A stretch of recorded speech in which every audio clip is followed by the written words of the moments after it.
Britney Spears just went off on her ex-husband Kevin Federline after his explosive new memoir claimed she was addicted to drugs, carried knives, and manipulated him emotionally. But fans are saying he's gaslighting her to rewrite history. And the wildest part? These new claims aren't just reopening old wounds. They're dragging Britney right back into the nightmare she's been trying to escape for years. So, what's really going on between Britney and Kevin Federline this time? Let's break it down.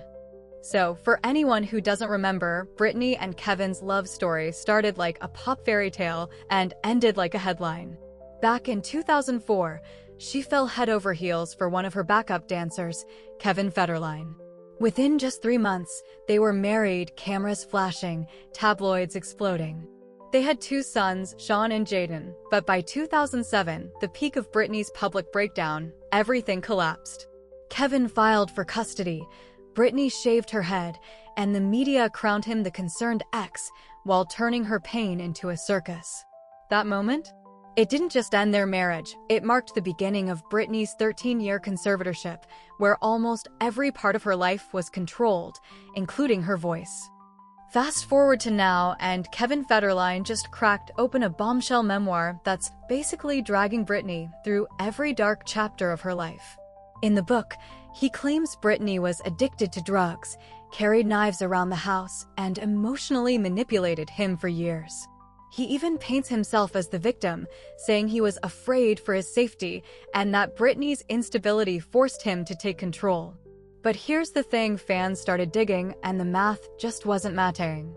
A lot of these so-called incidents Kevin describes, they line up with the years when Britney was under a conservatorship, meaning she couldn't legally make her own choices. So the internet's like, hold up. You're saying she controlled you, while she couldn't even control her own life. And of course, Britney didn't stay quiet for long. She fired back hard. She wrote, "The constant gaslighting from ex-husband is extremely hurtful and exhausting. I have always pleaded and screamed to have a life with my boys. Relationships with teenage boys is complex. I have felt demoralized by this situation and have always asked and almost begged for them to be a part of my life. Sadly, they have always witnessed the lack of respect shown by own father for me.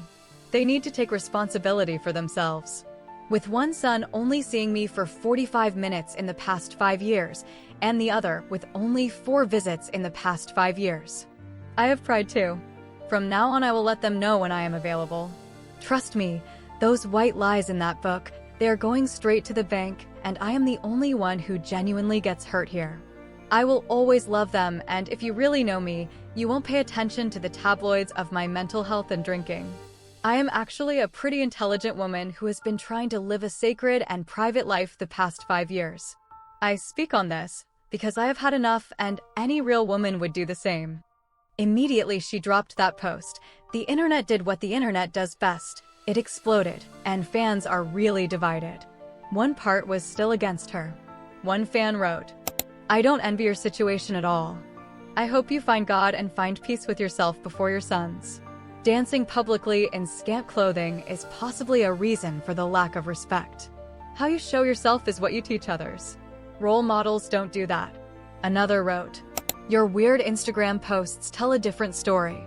If that's not the truth, you please let your supporters know. Dancing half naked and looking intoxicated is not a strong case for custody of your children. So many people are praying for you. There come the ones defending and encouraging her. I wish you would get back to your roots here and write/sing about it. Not just for the money, but because it's what's in your soul. Songwriting and singing is about your experiences. I really would love to see you come back and be an example of how people can overcome their personal problems.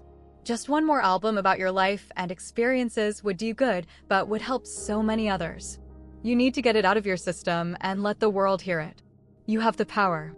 Another wrote, "The child support has run out, so Kevin has to keep profiting off you somehow.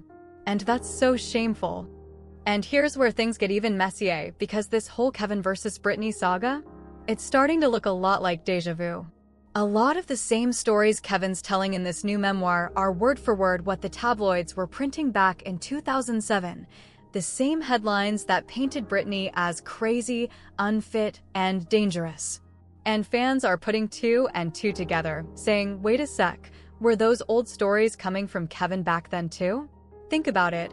Every time Britney tried to take back control of her image, her music, even her freedom, these kinds of narratives would pop up out of nowhere. It's almost like the media machine that helped justify her conservatorship is spinning again, only now, it's wrapped in a hardcover and a publishing deal. At the end of the day, whether you side with Britney or not, it's impossible to ignore what she's survived. From being one of the most famous women on earth, to losing her freedom, her voice, and even her relationship with her kids, she's been fighting her whole life just to be seen as human again. So when her ex, the same man who once promised to protect her, drops a book that rips those scars wide open, it doesn't feel like closure. It feels like cruelty disguised as a confession. Britney's not perfect, she never claimed to be. But after 13 years of being controlled, medicated, and silenced, she's finally learning what healing looks like, even if that healing doesn't fit the picture people expect. And maybe that's what scares them most. Because every time Britney stands up and speaks, the version of her story the world thought it knew starts to fall apart. She's not just trying to prove herself anymore, she's trying to protect her peace. So what do you think? Is Kevin finally telling his truth, or just rewriting hers to sell a few more books?